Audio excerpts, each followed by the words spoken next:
Corona के cases एक बार फिर बढ़ने लगे हैं और बहुत सारे प्रदेशों में, खास करके कर्नाटका, केरला, महाराष्ट्र, पंजाब, राजस्थान, इन जगह केसेस के नंबर बढ़ रहे हैं और लगातार 25 से 30 हजार केसेस पर डे आ रहे हैं, जो कहीं भी अच्छा साइन नहीं है हमारे देश की जनता के लिए। ये जो नंबर हैं, हम लोगों ने जुलाई में लास्ट ईयर देखे थे, तो अब हम लोग 9 महीने की पहले की स्थिति में पहुंच गए हैं। केसेस बढ़ना ठीक नहीं है। अगर ये केसेस बढ़ते गए तो दोबारा एक विकराल रूप धारण कर सकते हैं और ये हम सबके लिए खतरनाक हो सकता है। तो इस पे हमें सबको ध्यान देने की जरूरत है। और दूसरी बात, जो हम केसेस क्यों बढ़ रहे हैं, ये सबसे इंपॉर्टेंट है। ये इसलिए बढ़ रहे हैं बिकॉज हम लोगों ने जो कोविड एप्रोप्रिएट बिहेवियर था उसका पालन करना छोड़ दिया है। हम लोगों ने मास्क पहनना छोड़ दिया, मास्क को नीचे रखते हैं, हैंड हाइजीन, हाथ धोना बंद कर दिया है। और जो रेस्पिरेटरी हाइजीन है, कफ स्नीजिंग का हमें ध्यान रखना है कि हम लोग ड्रॉपलेट्स को बाहर इन्वायरमेंट में ना ले जाएं, उसका ध्यान नहीं रखते। और फिजिकल डिस्टेंसिंग है, सोशल डिस्टेंसिंग, मतलब दूरियां, आप 2 गज की दूरी उसको नहीं रखते हैं। और साथ में जितने भीड़ भाड़ वाले इलाके हैं उनमें भी जाना शुरू हो गया, मार्केट्स चालू हो गए, मॉल्स चालू हो गए, शादी पार्टियां चालू हो गई, राजनीतिक रैलियां चालू हो गई। ये सब कहीं ना कहीं मानव जनित सेकेंड लहर के लिए जिम्मेदार है।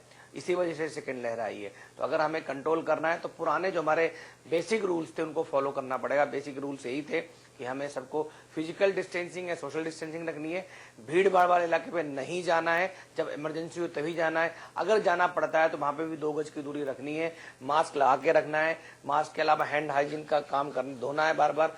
रेस्पिरेटरी हाइजीन मतलब खांसते और छींकते समय ध्यान रखना है कि हम डायरेक्ट किसी के ऊपर ना छींक रहे हो।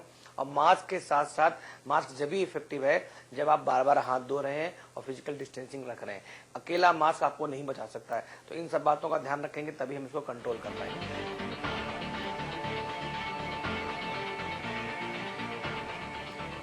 हालांकि कोरोना वायरस की वैक्सीन आ चुकी है, लेकिन फिर भी मास्क पहनना और सोशल डिस्टेंसिंग बनाए रखना बहुत जरूरी है।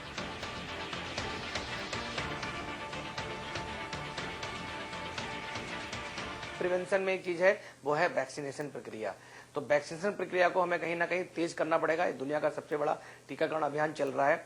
अभी हम लोग 30-35 लाख वैक्सीन डेली लगा रहे हैं, बहुत बड़ी संख्या में वैक्सीन लगा रहे हैं। लेकिन हमारी जनसंख्या इतनी ज्यादा है, 135 करोड़ की आबादी है और 60 से 70% लोगों को इम्यूनाइज करना है, वैक्सीनेट करना है, अगर हमें हार्ड इम्यूनिटी चाहिए इस कोरोना को कंट्रोल करना है। तो इसके लिए हमें वैक्सीनेशन की प्रक्रिया को और तेज करना पड़ेगा, सातों दिन लगाना पड़ेगा, 24/7 लगाना चाहिए। जितने नए सेंटर्स खोल सकते हैं उनको खोलना चाहिए। हमें अपनी कैपेसिटी बिल्डअप करनी चाहिए, वैक्सीन की जो उत्पादन है उसको बढ़ाना चाहिए। नई जो वैक्सीन कंपनियां हैं जो बाहर विदेशों में डेवलप हुई हैं वैक्सीन, चाहे वो मॉडर्ना हो, चाहे वो फाइजर हो, चाहे वो जॉनसन हो, सिंगल डोज हो, उन सब वैक्सीन की भी एंट्री देनी चाहिए। लगभग 12 वैक्सीन ऐसी हैं, स्पुतनिक भी है एक, कि जो दुनिया के अन्य हिस्सों में जिनको अप्रूवल मिल चुका है। तो उन सब वैक्सीन को भी अंदर अलाउ करना चाहिए, सो दैट ज्यादा से ज्यादा लोग वैक्सीन लगवा सकें। और जो लोग वैक्सीन नहीं लगवा रहे हैं उनसे मैं अपील करूंगा, प्लीज वैक्सीन लगवाएं, बिकॉज वैक्सीन से ही हम इसको प्रिवेंट कर सकते हैं।